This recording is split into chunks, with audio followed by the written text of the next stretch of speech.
great mindset and positive mindset as much as possible. I try to give my best, and also you touched on it earlier on.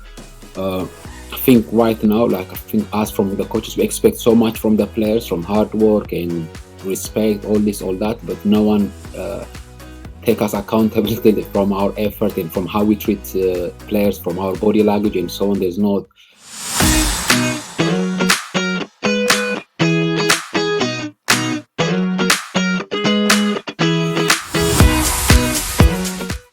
Good afternoon and welcome to the Reflective Coach podcast with Coach Luca. In this episode, I'm very delighted to welcome Barake, who has been a wonderful interviewee, who is doing wonderful work in the community that he's currently in. He's currently based in London, England, and is doing some fantastic work out there, and has long-term aspirations to go abroad and deliver on a great coaching concept and idea to continue to impact young people, individuals, and those who want to connect through the sport. His current work is allowing him to expand, develop and grow as he's still young into his journey into coaching, and it was great to understand what his career aspirations were and how he goes about this. It was great to talk about that human element when it comes down to players and where they're going and how they're going to continue to move forward and what we must look for when we're connecting and coaching with them. I enjoy talking to Barake about the differences between academy coaching, grassroots and community coaching, and understanding the difference in personalities in terms of the players, the way they react, the way they approach every session, how day-to-day looks for them, what may be different when they come to each and every session, and how it's going to benefit them. It was a great interview. I really enjoy speaking to Barake, and there's so much within this episode. I hope you enjoy it as much as I have. If you'd like to find the Reflective Coach podcast, you can do this on YouTube, Spotify and Anchor, as well as Twitter and LinkedIn. On the Twitter, it is TRC podcast _. I look forward to seeing you all soon. Drop a like, drop a follow, drop a subscribe. This is Coach Luca, the Reflective Coach podcast. Hello, Coach Luca here, and within this episode, I'm delighted to welcome Barake Seyoum. I was very lucky to speak to him about his community coaching, his long-term aspirations, and everything else that I've been lucky to cover within the introduction of this video. Unfortunately, there was a technical issue whereby you couldn't hear me in response to Barake in this conversation, which was a great shame. And it was only until afterwards when I realised that you couldn't hear me, and unfortunately there was nothing I could do at that point. It was a great shame when it was just a technical issue, which is a big hiccup and something that I am not happy with, and it's a great shame, as I've already said. But within this episode, it now features Barake a lot more than me, and this episode is entirely about him. Every episode and every interviewee that I have on and who I'm lucky to speak to, I want to make every episode about them. It is their episode, they have given up their time to attend and beyond, and I'm very lucky that they want to share their experiences and have these conversations. It was just a case whereby the technical issues kicked in, but it now features Barake entirely, and it's 100% all him after the introductions and this intro from me. I hope you enjoy this episode, and unfortunately, again, the technical issues I do apologise for, but it's a continuous learning curve as an out-of-the podcaster and someone that I'm hoping to continue to take away. This is something that I do independently and on my own, and not everything is 100% perfect. You may see over every video that I do on podcast episode there has been slight tweaks and different variations within them, but they're just little things that I'm tweaking along the way, as I don't have a professional team behind me, I don't have a major budget, and everything is done on my own time and by myself. It's something that I'm continuing to learn and develop my own skill set, and this is something that I've grown myself, so I'm really looking forward to it, and I want to try and grow this as much as possible and really make it as enjoyable. Apologies again about the technical issue, but this episode's all about Barake. This is Coach Luca, the Reflective Coach podcast. You can find me on Twitter, Spotify, YouTube and LinkedIn. Drop a subscription, drop a like, drop a follow. If you'd like to drop a comment, that's always great. I really appreciate your time. You can find it, the Reflective Coach podcast, everywhere. On Twitter, it is TRC podcast _. And if you'd like to find me, I am Anthony _Luca 96. This is Coach Luca. Thank you from me. Can you see me fine? A little bit tiring. I just dropped off my mom at the airport and I had to rush in. So yeah, absolutely, you're right. Yeah. No worse at all. I just turned 26 in October. The last 3 years, I would say. Of course, you're right. Yeah, I always say like I'm just like a baby regarding coaching. Yeah, you're right. Even me looking back, some of the sessions I did when I start, I'm like, oh my god, this is terrible. But I'm gonna say the same thing about now after I don't know 4 or 5 years regarding now as well. So it's like there's always time to involve and get better and learn from others. Yep, you're right. Absolutely right. Yeah, you always have to adapt, and especially with the generation now, the upbringing of the players and so on is completely different than back in the day. So you have to be open-minded and ready to learn, and also even listening to the players and see their view and how they think, because it's a lot different than even myself, the way I used to think when I was 15, 16 to now. And when I coach kids who are 15, 16, is completely different. Yeah, of course. And for me, regarding me, I always try to be as open as possible in trying to let the players know that I'm learning as much as you do. It's like on the go for me because I'm extremely new to coaching and so on. So it's having that dialogue with the players will make a big difference. If you come in saying I know it all and so on, then they start comparing you with the greatest, and they'll be like, no, that's not it. So it just is having that honest conversation with them makes a big difference. Yeah, no, I couldn't agree more. Yeah, yeah, you're right. And regarding community session as well, everyone have different interests. Some kids they don't want to hear others; they just want to come and play. They don't care about information. They just want to play. They just want to have fun. They might have problem at home and so on. They just want to get out and run around. And on the other hand, there are kids who come who want to learn, who want to get better. So it's like finding that balance and trying to satisfy everyone. And for me, I really love it. I really enjoy the community side. Yeah, and for me, especially for me, my background, I come from East Africa, a country called Ethiopia. And until I moved to England, I've never been coached. Like sometimes I go join clubs here and there, but sadly the coaches over there they don't have the knowledge to teach us, or they might not even have even a football per kid to train your individual skills. So I've never been taught by a coach do this, do that. Everything I learned was from just playing on the street 24/7, and whenever I get the opportunity from watching. So when I come in here and sometimes I try to overcoach the kids and I'll be like, hold on, I was extremely talented if I'm honest regarding taking the technical side. Say no one ever taught you. You learn this by just playing and just allow the kids to go and express themselves. But sometimes, when you are a coach and you want to help the kids and you can't overdo it and try how do I explain it? Try to overcoach them and just decrease their creativity. Yeah, yeah. For me, that was the case. I was fortunate enough when I moved here. I didn't play grassroots football. I went straight to academy football, and I wanted more. And I've seen the facilities. I'm like, I couldn't believe it. I couldn't fathom. But at the time, I had language barrier and so on. And I don't blame the coaches as well because I wasn't open enough to express myself. There's little elements. If I was, pushed a little bit more, you could have a different outcome, in progression. So it's balance. I think I would say it's balance.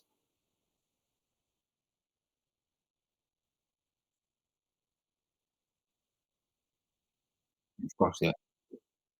Yeah, but now as I'm older and I try to look at it from their perspective as well, it's so difficult, for two, three coaches to oversee all those, 16, 17 signed academy players, and from then on, the margin will get scholar or pro and so on. So it's a touchy subject, It's from both ways. It's difficult. It's very difficult because the expectation from the parents and from so on is also extremely high. And how much can you satisfy? And how, like you say, so opinion based as well. You might think this person is absolutely great player, and you might not think so. So it's yeah,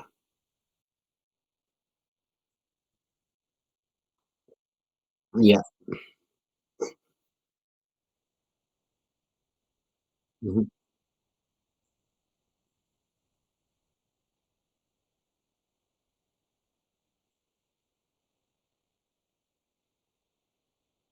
yeah, yeah. It's extremely difficult for me. It's just like how you go about it. That's I think that some academics get it wrong. Is they have this. It's not heartless, but it's like those. It's expected. And for a lot of kids, that's it can be damaging, and it can it can mess up their future, not just on football. In life, their outcome can be negative. So it's like it's the for me it's like the constant feedback and constant track of a player, and even at the end, even if the news is negative, at least the kid or the parent can say, of course, over a period of time we've got this feedback, that feedback, we can take this and try to do better in future. But I think that's the missing part. A lot of time, you hear so many horrible stories, kids who come out from academy and basically with nothing, Yeah, and in most cases as well, a lot of time, like they build them up so high, and it's a lot of just positive, positive, positive, and all of a sudden you'll just being told you'll get released or something. So it's like, it's where was that honesty throughout, to help and guide and just put more effort. I know it's difficult. I know I'm hearing even now from from coaches' perspective that the hours and the amount they get paid and so on is not the same, and sometimes the coaches can be, they might not be able to give their honest time and effort into each individual, especially if they don't see that individual will be there for the next 2 3 years. They might not put in that effort into giving them a proper feedback, but they're playing with a person life. So I think more effort and you know honesty will make a big difference. Yeah, for me, it's just from the experience I've seen. So I take it a little bit more to heart, and the sad thing is I'm not good at anything else except football. So since I was a kid, all I knew was football, football, football. So now when I coach, I take it a little bit more serious, because at one point I was heartbroken as well from the game. So now I'm in this great mindset and positive mindset as much as possible. I try to give my best, and also you touched on it earlier on. uh, I think right now, like, I think us from the coaches, we expect so much from the players, from hard work and respect, all this, all that, but no one take us accountability from our effort and from how we treat players, from our body language and so on. There's no, of course, there's head coaches and so on who can oversee, but the focus is more on players rather more than the coaches. And there are a lot of coaches as well who can have that negative impact into the kids, but you can see them having long career in coaching or getting a new contract of year after year. And it's I think for me that part a little bit upsets me at times.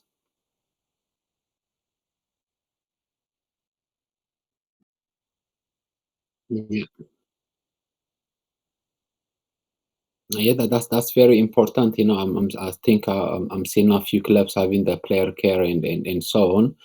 But what about other clubs who haven't done that yet? And even also, I think with player care after that, you can get all the support. But if your focus was just to be a professional footballer, no matter how much support you got, it's not going to be the same. I think it should be started from young. When there was 7, 8, 9, and some now. Sometimes I go on Instagram and I see all these kids have Instagram page already. They are 8, 9, 10 years old, and they already make them feel like it's certain they're going to become pro. And unfortunately, that's not going to be the case for a lot of kids. And those kids, by the time they're 18, 19, the moment you told them you're not going to get your pro contract, it's literally the world is over for them. So I think from young as possible and trying the right way. A lot of the time there's like footballers are not good in school and so on. All this perception is not great at all, and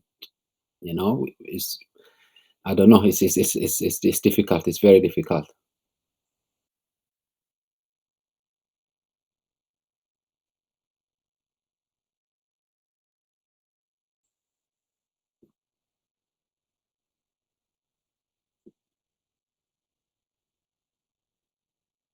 Yeah.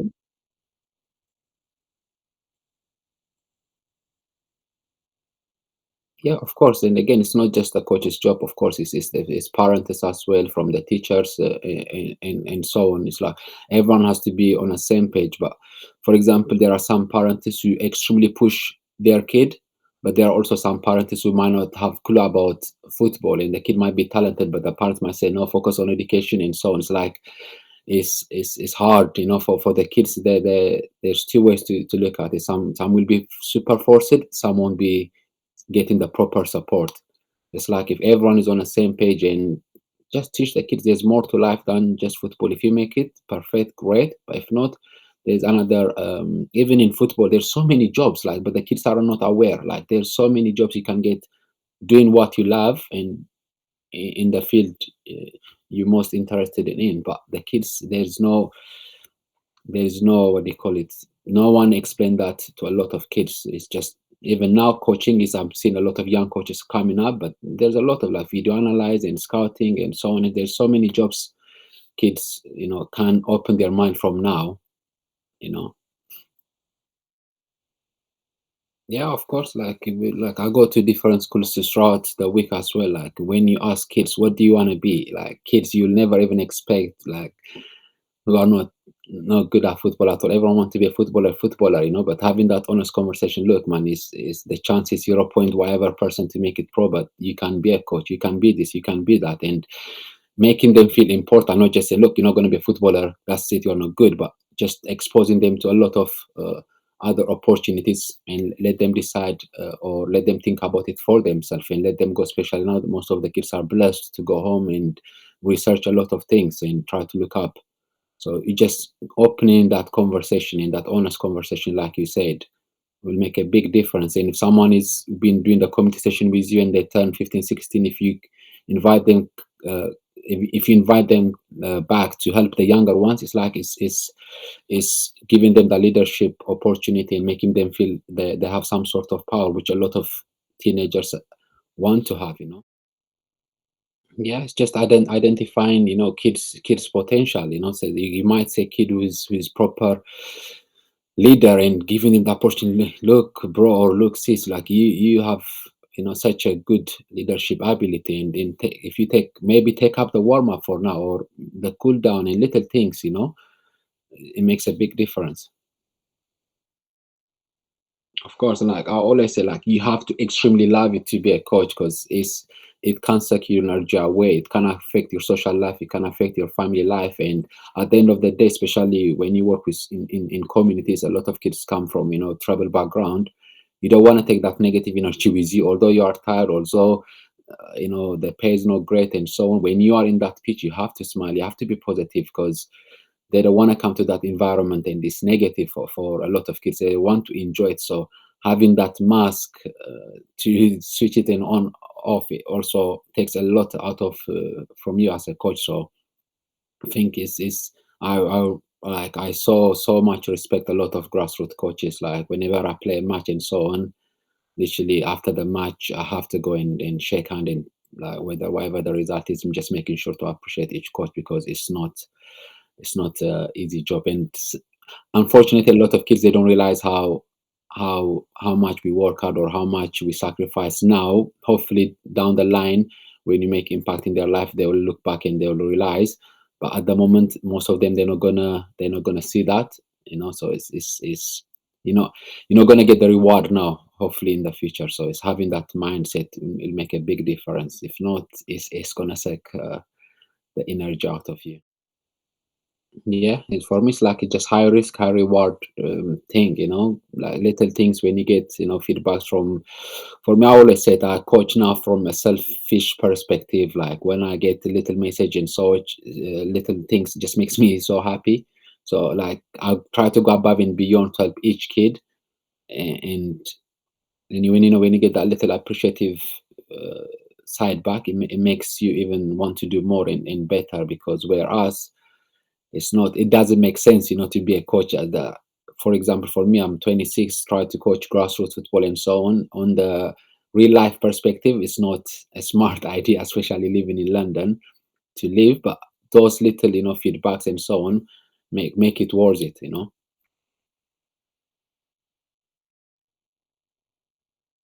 Of course, like it's very much, it's human nature as well. When you give, you don't give to expect back, but it's always nice, when parents, kids, or coaches, head coaches, whatever the environment you work in, when they appreciate your effort, and just makes you want you to do better. Same with your players as well. It's like man management. Yeah, you're absolutely right. For me, I always like the moment I treat coaching as a job, I will stop. The moment I see it like this is work for me, I will stop. I don't wanna ever see that, as a job. Of course, you have to in this what do you call it? Aspire to do more and to go through, the upper stages of coaching. But at the same time, I don't want to miss that feeling of going and enjoying myself, with young people. Mhm. And that's important. Sometimes you might think this is the best thing for you, but when you get there, that might not be the case.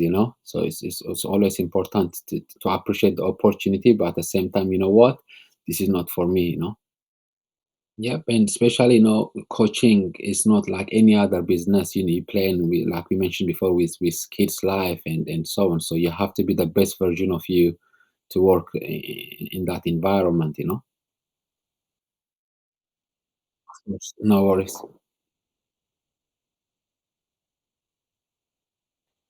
So right now, like I mentioned before, my background is from Ethiopia. So I'm in a process of trying to open an academy for young people there. So in few years' time, I want to go back there, not full time, but luckily for me, have my own coaching program in here as well, which is doing quite all right. So I want to be able to do both, maybe half year here, half year there, and eventually build a friendship between the kids I coach here and there, so they can, I don't know, message each other, or I don't know, email each other and send letter to each other and try to exchange their experience, because I use my background a lot in my coaching and try to tell the kids I coach in here how blessed they are. No matter, they might think they come from deprived area in here, but it's not the same. It's all perspectives, because I come from a little challenging background, so trying to reach to, what do you call it, to bridge that gap, and also at the same time provide opportunity for the kids who was like me when I was younger back home. So that is my main goal for now. I have to honestly, I have to be completely honest. I can't see myself going into the academy coaching route anytime soon. I don't know. Maybe in the future might change. I don't know. Maybe because I experienced it as a player, it doesn't excite me that much. But I extremely enjoy the community side a lot. I don't know. They can come across right now. I think on average, I see 200 kids a week, and I don't know. It's a joy to me. And some of them are extremely talented at football. Some not. Some are from different culture and so on.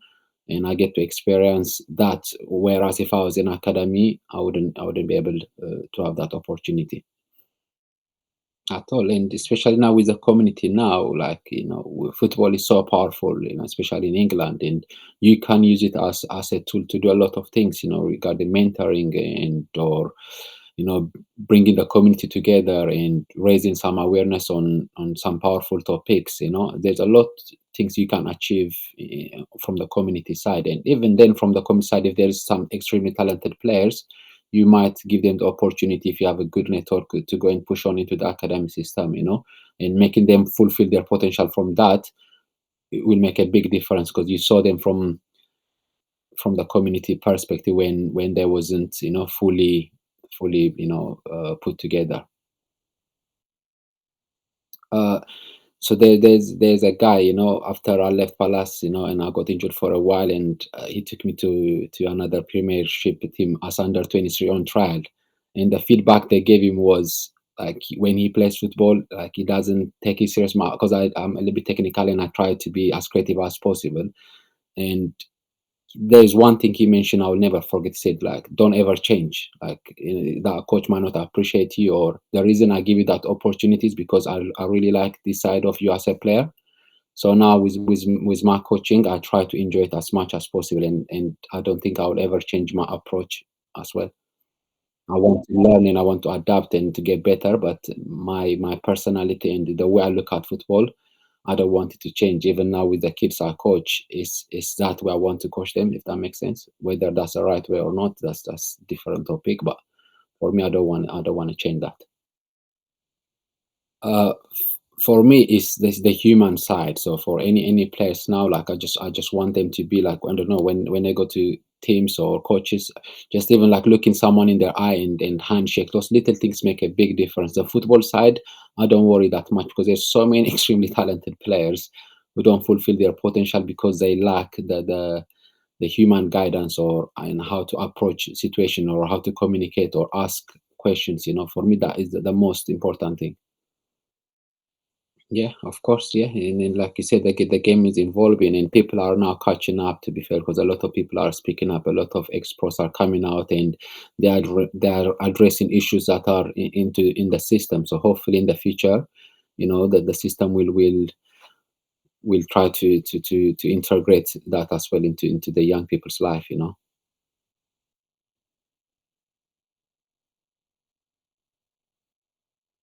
For me, enjoy it again. Like I said, don't see coaching as work. Again, we mentioned it before. You playing with humans' life, so enjoy it. And one thing also now I'm trying to get into is reading books, and I know from that you learn so much, and never think you are good enough. Always try to learn and get better.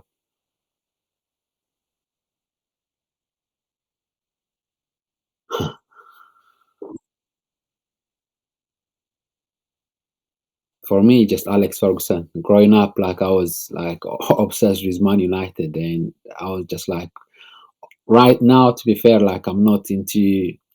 I'm still a Man United fan, but it's not the same. But growing up, I was like, especially coming where I come from, it's not easy to watch a Man United match, the time difference and so on. But there wasn't a match I would miss, and one of the main reason is Alex Ferguson. So I would love the opportunity one day to meet him, or he's the only person I think I'll get starstruck.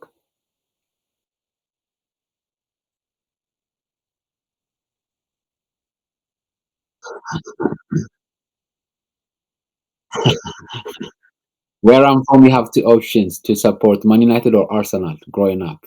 So that's hard to choose. Yeah, of course. Like it's so important, and when you listen, it just shows you care. It's simple as that. There might be things they want to discuss. That's not even nothing to do with football, but just like knowing that there's a coach that is going to listen to them will make a big difference in their performance, in their confidence. So can't agree more.